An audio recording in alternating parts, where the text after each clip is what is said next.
Bismillahirrahmanirrahim. Assalamu alaikum. Welcome to the session. I am Saima Ali, trainer Southern Executive Development Center at Institute of Southern Punjab, Multan. आज का हमारा session report writing के बारे में है। इससे पहले हम जानेंगे कि रिपोर्ट्स क्या होती हैं और इसका क्या मतलब है।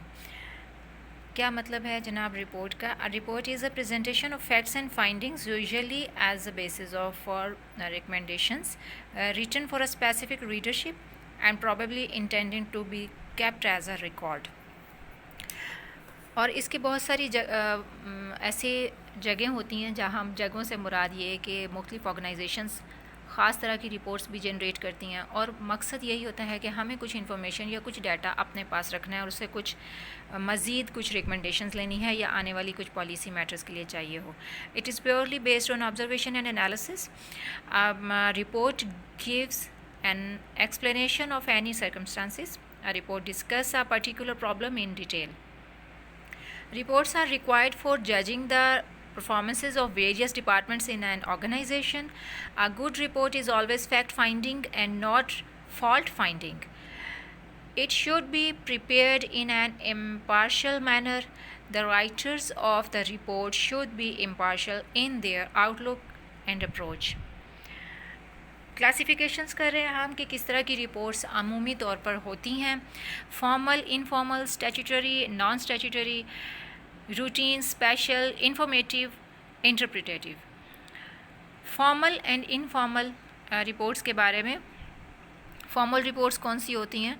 ऐसी जो कि किसी ख़ास ओकेजन के बारे में या किसी ख़ास अथॉरिटी के दिए हुए फॉर्मेट के ऊपर प्रिपेयर की जाती है। मुख्तलिफ़ ऑर्गेनाइजेशंस ने अपने कुछ रिपोर्ट्स बनाने के लिए फॉर्मेट्स तैयार किए हुए होते हैं और उन्हीं पे ही उन रिपोर्ट्स को फॉर्म करके या डाटा पुट करके सबमिट कराया जाता है। इनफॉर्मल हो सकता है ये दो दोस्त आपस में एक दूसरे को रिपोर्ट शेयर कर रहे हों और ये बहुत ही टुकड़ों में बटी हुई भी हो सकती है। इसमें कोई फॉर्मल कम्युनिकेशन नहीं हो सकती, लेकिन बहुत लंबी भी हो सकती है, बहुत छोटी भी हो सकती है। लेकिन ये एक दोस्ताना कम्युनिकेशन में दी गई रिपोर्ट होती है, लिखी हुई, और इसका कोई फॉर्मल प्रोसीजर नहीं होता। Statutory and non statutory on the basis of formal organizations. Statutory reports क्या होती हैं कि जो प्रेजेंट की जाती हैं according to the form and procedure laid down by law is called statutory reports. इसके एग्जांपल ऑडिट रिपोर्ट्स हैं, इनका भी एक पर्टिकुलर फॉर्मेट होता है और जाहिर है ये लॉ के अकॉर्डिंग बनाई जाती हैं। नॉन स्टैट्यूटरी रिपोर्ट्स क्या होती हैं? Formal reports which are not required under any law but which are prepared to help the management in forming the policies is called non-statutory reports। इसकी एग्जांपल ये है कि जो पॉलिसी फॉर्मेशन के लिए बनाई जाती हैं इसका डायरेक्ट कोई इम्प्लीमेंट नहीं हो रहा होता, लेकिन ये हेल्पफुल डॉक्यूमेंट होता है फॉर पॉलिसी मैनेजमेंट के लिए। Routine and special. Routine reports prepared and presented at regular prescribed intervals. They may be submitted annually, semi-annually, quarterly, monthly, fortnightly, weekly और even daily। अच्छा, कुछ इदारे क्या करते हैं कि उन्होंने अपना रिकॉर्ड मेंटेन रखने के लिए, ये तो इदारे के अपने काम पे डिपेंड करता है कि किस तरह की रिपोर्ट्स उनको चाहिए होती हैं। कुछ रिपोर्ट्स डेली बेसिस पे होती हैं, कुछ प्रोजेक्ट्स ऐसे होते हैं जिन पे वीकली रिपोर्ट्स चाहिए होती हैं कि पूरे वीक में क्या प्रोसीजर रहा। सपोज़ हम लोग अगर इसको देखें कि हम आपको लेक्चर्स दे रहे हैं और टीचर्स की एक रिपोर्ट बन रही है, तो इस वीक में उन्होंने कितने लेक्चर्स डिलीवर किए, और फिर एक रिपोर्ट उनकी ये भी बनती है कि उन्होंने किस तरह से टीचर्स ने डेली के कितने लेक्चर्स डिलीवर किए और उसमें क्या क्या एक्टिविटीज़ की।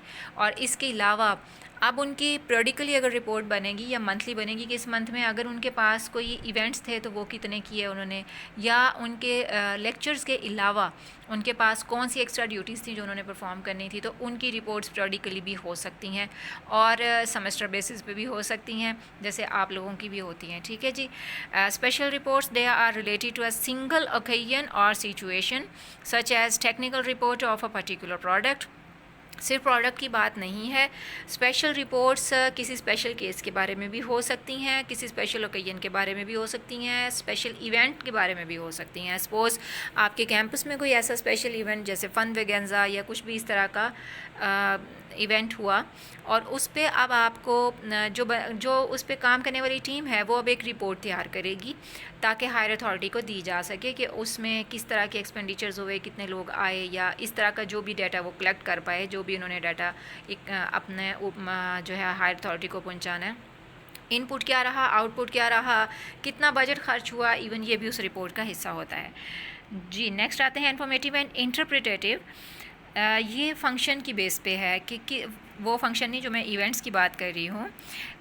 इंफॉर्मेटिव रिपोर्ट्स क्या होती हैं? This reports presented facts about certain given activity in detail without any note और सजेशंस। जैसे कि वाइस चांसलर का कोई नोट हो सकता है, vice chancellor asking about the number of candidates appearing at a particular examination. जी इंटरप्रिटेटिव रिपोर्ट क्या होती है? It analyze the facts, draws conclusions and makes recommendations.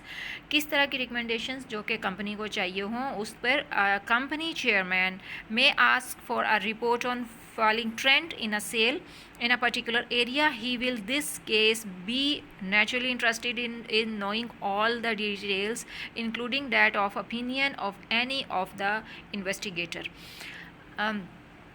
अच्छा, इसमें रिपोर्ट लिखने वाला अपनी ऑब्जर्वेशन और अपना जो उसका ज़ाती राय होती है वो भी देता है कि उसने ख़ुद से क्या ऑब्ज़र्व किया और उसकी राय क्या है उस बारे में, क्योंकि ये बहुत सारी चीज़ें इस रिपोर्ट में इस तरह की होती हैं जो पर्टिकुलरली उस राइटर यानी कि रिपोर्ट राइटर या इन्वेस्टिगेटर पे भी डिपेंड कर रही होती हैं। और इस तरह की बहुत सारी रिपोर्ट्स हमें मुख्तलिफ़ महकमों में भी मिलती हैं और मुख्तलिफ़ इंसिडेंट्स को पे इन्वेस्टिगेशन करने वाले लोग बनाते हैं।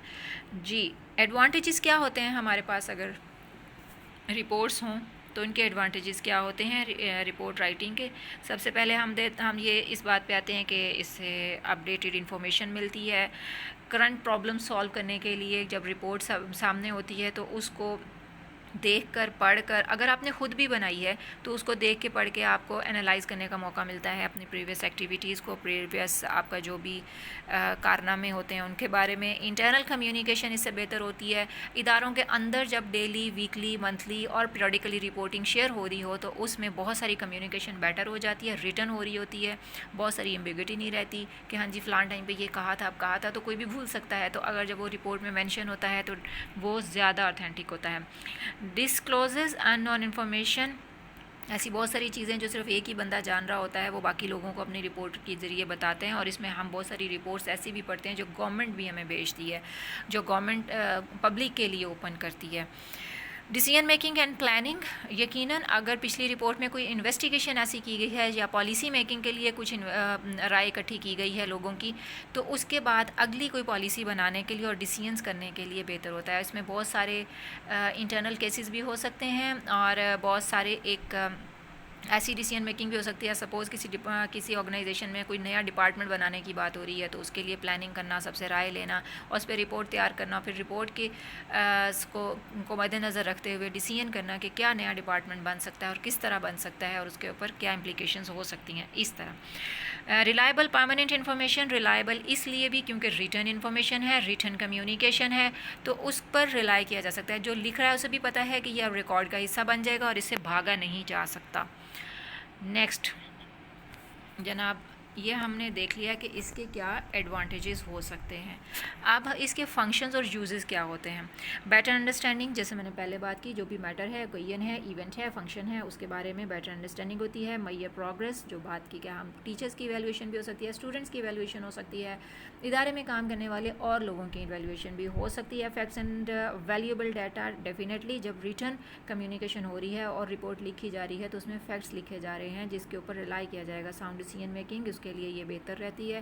Better position and control device मतलब कि ऐसा एक इंस्ट्रूमेंट बन जाता है ये जिसके ज़रिए बहुत सारी चीज़ें कंट्रोल हो जाती हैं। लोगों को ये एहसास होता है कि हमारी रिपोर्ट लिखी जा रही है, हमारी एक्टिविटीज़ की रिपोर्ट लिखी जा रही है, ऑब्ज़र्व किया जा रहा है, हमारे ऊपर ऑब्ज़र्वर्स मौजूद हैं। तो ये एक इस तरह से बहुत सारे लोग अपने काम को बेहतर करने की कोशिश करते हैं। कॉमन इंटरेस्ट, यकीनन कुछ रिपोर्ट्स ऐसी होती हैं जिनको बनाने के लिए तमाम ऑर्गेनाइजेशन के मेंबर्स का मुत्तफ़िक होके और उस कॉमन इंटरेस्ट के लिए बनाना ज़रूरी है, जिसमें एनुअल इवैल्यूएशन हो सकती है। उसमें तमाम लोगों का इनपुट चाहिए होता है ताकि उस कॉमन इंटरेस्ट के ज़रिए कॉमन इंटरेस्ट क्या हो सकता है कि जब एनुअल रिपोर्ट अच्छी होगी, प्रोग्रेस सबकी अच्छी होगी, इदारे को ग्रोथ करता हुआ दिखाया जाएगा, तो डेफिनेटली ये इदारे के लिए बहुत ही खुशी की बात है। सबका इंटरेस्ट उसमें शामिल है कि उस पर उनको बोनस मिल सकता है ना। वैल्यूएबल मटेरियल होता है, suggest and remedies, suggest reader. Remedies कैसे कि जब भी रिपोर्ट लिखी जाती है, अगर उसमें कोई ऑब्जर्वेशन लिखी गई है किसी पर्टिकुलर मैटर के बारे में, तो एंड में उसके रिकमेंडेशंस भी राइटर ज़रूर लिखता है। अच्छा, ये डिपेंड करता है, ज़रूरी नहीं है कि हर रिपोर्ट के एंड में राइटर से उसके रिकमेंडेशन मांगी जाएँ। बाज़ औक़ात वो रिकमेंडेशंस कॉमन इंटरेस्ट के तौर पे तमाम लोगों से लेकर भी दी जाती हैं। जी, स्टेजेस क्या हो सकती हैं रिपोर्ट प्रिपेयर करने की? Gathering, analysing, outlining, writing and revising. सबसे पहले जनाब हम करते हैं डाटा या इन्वेस्टिगेशन होती है। सोर्स ऑफ इंफॉर्मेशन इकट्ठा किया जाता है। डाटा इकट्ठा करने के बहुत सारे तरीके हो सकते हैं, और कंपनी की files, personal observation, interviews, letters, questionnaires, library research होती है अगर, तो फिर उसमें भी लाइब्रेरी रिसर्च से मुराद ये है कि जिसको हम एकेडमिक रिसर्च कहते हैं, उससे भी डाटा लिया जा सकता है। बाद में वो लिया हुआ डाटा एनालाइज होता है, और वो जितने नोट्स टेकिंग हो चुकी होती है उनको एनालाइज़ किया जाता है कि इसमें से कितना डाटा यूज़फुल है, क्योंकि एट अ टाइम हम हो सकता है 100 लोगों के इंटरव्यूज़ कर लें किसी एक रिपोर्ट को मेंटेन करने के लिए, लेकिन जब एक पर्टिकुलर एक डॉक्यूमेंट बनाना है तो 100 के सारे व्यूज़ नहीं लिखे जाते, बल्कि उनमें से कॉमन व्यूज़ को एक ही दफ़ा लिखा जाता है कि इतने लोगों ने ये बात कही। अच्छा जी, आउटलाइनिंग, अब रिपोर्ट की आउटलाइन तैयार होती है, जिसमें फैक्ट और रिकॉर्ड को, इन सब चीज़ों को एनालाइज करके लॉजिकल कंक्लूजन की तरफ लेकर जाया जाता है। राइटिंग द रिपोर्ट, अब आ जाते हैं जनाब पर्टिकुलर रिपोर्ट लिखने की तरफ। जब आउटलाइन तैयार हो गई कि हाँ जी डाटा कैसे पुट होना है, अब एक जो है वो उन नोट्स टेकिंग्स का जो प्रोसीजर था एनालाइज कर लिया, आउटलाइन तैयार कर ली, अब उसमें प्रॉपर रिपोर्ट तैयार हो जाएगी। अब प्रॉपर रिपोर्ट तैयार होने के बाद क्या होगा कि उसको रिवाइज़ किया जाएगा, क्रिटिकली देखा जाएगा कि उसमें कोई मज़ीद इंफॉर्मेशन की ज़रूरत तो नहीं है। अगर तो ग्रुप ऑफ पीपल बना रहे हैं तो तमाम उसमें अपनी इनपुट देंगे उसकी फ़र्दर एडिटिंग के बारे में, और हो सकता है कोई डाटा मिस ना हो गया हो इसलिए भी, और खुदा ना खास्ता कुछ रिकमेंडेशन देते हुए गलती ना हो गई हो, इसलिए रिवाइज़ करना बहुत ज़रूरी है। अब आ जाते हैं फॉर्मेट क्या होगा। एक छोटी रिपोर्ट बनाने के लिए title, introduction, discussion, summary and conclusion और रिकमेंडेशन, अपेंडिक्सेस। अगर आपने डाटा कहीं से भी कलेक्ट किया है, कोई भी इंफॉर्मेशन किसी वेबसाइट से ली है, लाइब्रेरी से ली है, कोई डाटा ऐसा भी है जिसके लिए आपने कोई लेटर्स लगाए हैं, कोई डॉक्यूमेंटेशन, अगर आपने कोई एक टूल यूज़ किया है सर्वे कंडक्ट करने के लिए क्वेश्चनियर का, तो वो भी उसमें लगेगा, और अगर कोई अथॉरिटी लेटर आपने लिया, परमिशन लेटर लिया, तो वो भी लगेगा। ठीक है जनाब। अब आते हैं कि लॉन्ग रिपोर्ट का क्या होगा। ऑलमोस्ट सेम है, बस इसमें कुछ डिटेलिंग ज़्यादा होती है। टाइटल और टाइटल पेज, उसके बाद कंटेंट लिस्ट, एब्स्ट्रैक्ट के बारे में हम पहले बात कर चुके हैं कि ये एक समझ लें कि समरी टाइप एक कुछ होता है कि हम उसमें क्या मेथडोलॉजीज यूज़ कर रहे हैं, ये भी उसमें लिखा हुआ होता है। फिर introduction, summary and conclusion, recommendation, discussion और अपेंडिक्सेस। जब हम यहाँ पर डिटेल रिपोर्ट में डिस्कशन का एक एलिमेंट डालते हैं, तो इसका मकसद ये होता है कि आप रिपोर्ट डिटेल्ड बनानी है, मतलब उसके कोई लेंथ का कोई मेजरमेंट करने की ज़रूरत नहीं होती, वहाँ पे डिस्कशन चाहिए होती है। अगर बहुत सारे लोगों ने डिस्कशन की है तो उसको लिखना ज़रूरी है। फिर जी, qualities of well written report, कैसे एक अच्छी रिपोर्ट हम बना सकते हैं जनाब। उसमें इंट्रोडक्शन होना चाहिए, रिपोर्ट किस बारे में है, बॉडी ऑफ द रिपोर्ट जिस पे हमने पहले बात कर ली है, क्या क्या चीज़ उसमें होनी जाएंगी। ऑर्गेनाइजेशन ऑफ रिपोर्ट, जो बना रही है ऑर्गेनाइजेशन उसके बारे में लिखा होना चाहिए। एम्फसाइज इंपॉर्टेंट आइडियाज़ हाईलाइटेड होने चाहिए, अप्रोप्रिएट हेडिंग्स होनी चाहिए, और यूज़ मोर स्पेस। अगर हम उसको एक खूबसूरत आउटलुक में लेकर आना चाहते हैं तो यकीनन उसमें विजुअल एड्स भी होने चाहिए, ग्राफ्स होने चाहिए। अगर हमने कोई उसमें ऐसे डाटा कलेक्ट किया है कि इतने % लोग ये कहते हैं, इतने % लोग ये कहते हैं, इतने % लोग ये कहते हैं, तो ये ग्राफ्स में बहुत अच्छा लगता है। और जो भी विजुअल एड्स हम डाल सकते हैं, पिक्चर्स डाल सकते हैं कुछ इस तरह का, ताकि वो देखने में खूबसूरत लगे और अट्रैक्टिव हो और आसानी से पढ़ी जाए। यूज़ हेडिंग्स, डेफिनेटली ये तो अंडरस्टूड है। और राइट सेंटेंस एंड पैराग्राफ, अच्छा, बाज़ औक़ात क्या होता है, बहुत लंबे लंबे पैराग्राफ्स भी रिपोर्ट्स को बहुत बोरिंग कर देते हैं, तो इसमें राइटर की अपनी स्किल बहुत काम आती है कि वो कितना क्रिएटिव है और किस हद तक वो लिखने वाला जो है वो अपनी रिपोर्ट को इंटरेस्टिंग बना सकता है ताकि रीडर उससे भागे नहीं और उससे बोर ना हो जाए। टॉपिक, सेंटेंस और अप्लाई 7 C's, जिसके बारे में हम पहले कम्युनिकेशन में बात कर चुके हैं। 7 C's क्लियर जो है वो इसमें अप्लाई हुए होने चाहिए। अच्छा, ये बड़ा इम्पॉर्टेंट है, आपको सबको याद होगा कि हम लोग कम्युनिकेशन की क्लासेस में बहुत दफ़ा ये बात कर चुके हैं कि 7 C's का हो सकता है कुछ लोगों के लिए ये हो कि इट्स नॉट एज़ इम्पॉर्टेंट कि आप ज़रूर 7 C's होने चाहिए और ज़रूर इन पे बात होनी चाहिए या ऐसे ही काम होना चाहिए, लेकिन बहरहाल क्योंकि इम्पॉर्टेंट है तो है। और 7 C's कौन से हैं? क्लियर, कंसाइज और कर्टियस, कंप्लीट, कोहेरेंट, करेक्ट और कंक्रीट। ठीक है जनाब, ये आपको दोबारा रिवाइज कर दिया। अब आ जाते हैं जी, प्रिपेयर योर सेल्फ टू, कैसे आपने ख़ुद को प्रिपेयर करना है रिगार्डिंग प्रिपेयर्ड रिपोर्ट, कैसे आपने ख़ुद को प्रिपेयर करना है जनाब। इसका एक सिंपल सा फार्मूला है जो तमाम रिपोर्ट्स लिखने के लिए बहुत ही ज़रूरी है कि आप समझ जाएं। फार्मूला क्या है? 5 W's 1 H। देखें, पहले 5 W's आते हैं, what, why, when, where, who. क्या, क्यों, कब, कहाँ और कौन। ठीक है, किसी भी जगह पर, किसी भी, अच्छा इसका ये भी है कि जब आप कोई ख़बर पढ़ते हैं ना अखबार की, अब इसको एक्सपेरिमेंट करके देखिएगा, तब भी ऐसा होता है, तब भी यही फार्मूला यूज़ किया हुआ होता है 5 W's 1 H का, और H हाउ, प्रोसीजर। ठीक है, यही फार्मूला यूज़ किया होता है एक ख़बर के लिए भी, मतलब एक छोटी सी भी खबर है लेकिन वो इसी फार्मूला के तहत बनी हुई होगी। और जब रिपोर्ट होती है कोई हम लिखते हैं तो उसका भी एक बेसिकली यही फार्मूला है कि हम क्या करने जा रहे हैं, क्यों करने जा रहे हैं, कहाँ करने जा रहे हैं, कब करना है और किसके लिए करना है, कौन कर रहा है या किसके लिए करना है, और प्रोसीजर क्या होगा उसके करने का, मेथडोलॉजी क्या होगी, अगर डाटा कलेक्शन भी कर रहे हैं तो भी क्या मेथडोलॉजी होगी। जी, कंक्लूजन पे आ जाते हैं। It's not just about the information that you are giving, rather it's all about the information you are giving। समझ आई है?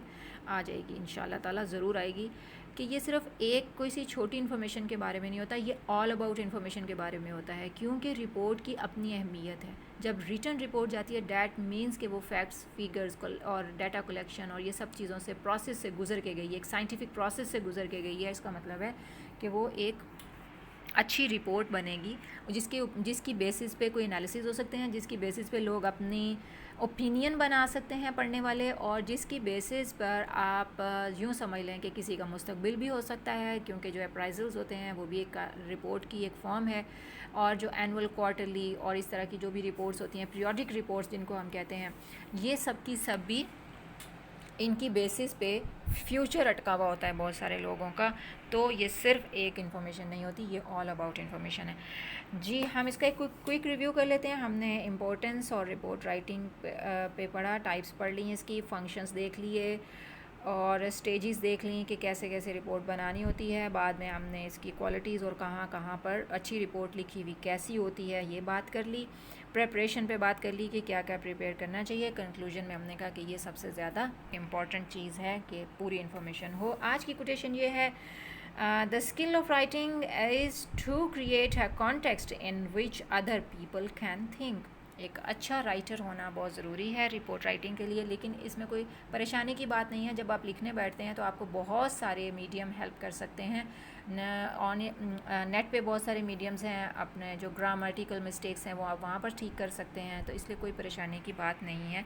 अपनी बात को जैसे आपको समझ आ रही होती है, उसको जिस लैंग्वेज में आप आसानी से सेंटेंस मेकिंग कर सकते हैं उसमें पहले लिख लिया करें, बाद में उसको ट्रांसलेट कर लिया करें, तो इसमें आहिस्ता आहिस्ता आप अच्छे राइटर बन जाएंगे इंशाअल्लाहुल अज़ीज़। और जनाब अब रिपोर्ट के लिए आ जाते हैं असाइनमेंट की तरफ। असाइनमेंट आपकी ये है कि चूँकि आप सब लोग इस वक्त घरों में बैठे हुए हैं और मुख्तलिफ़ तरह के इंसिडेंट्स देख रहे हैं, अल्लाह रहम करे, मुख्तलिफ़ तरह के ओकेजन्स भी हो रहे हैं। अच्छा, फ़िलहाल क्योंकि ये वाला जो रमज़ान है ये डिफरेंट है बाकी जो आपने बचपन से अब तक रमज़ान गुजारे उनसे, तो इस वक्त हम रमज़ान को एक कोकैयन की तरह लेंगे और इसके पहले 15 रोज़े आपने क्या क्या ऑब्ज़र्व किया, क्या क्या डिफरेंस था प्रीवियस आपके रमज़ान में और अब के रमज़ान में। तो इस पर आप एक रिपोर्ट लिखेंगे जिसके ये तमाम जो रिपोर्ट की स्टेजेस हैं वो कंप्लीट हों, एलिमेंट्स उसके।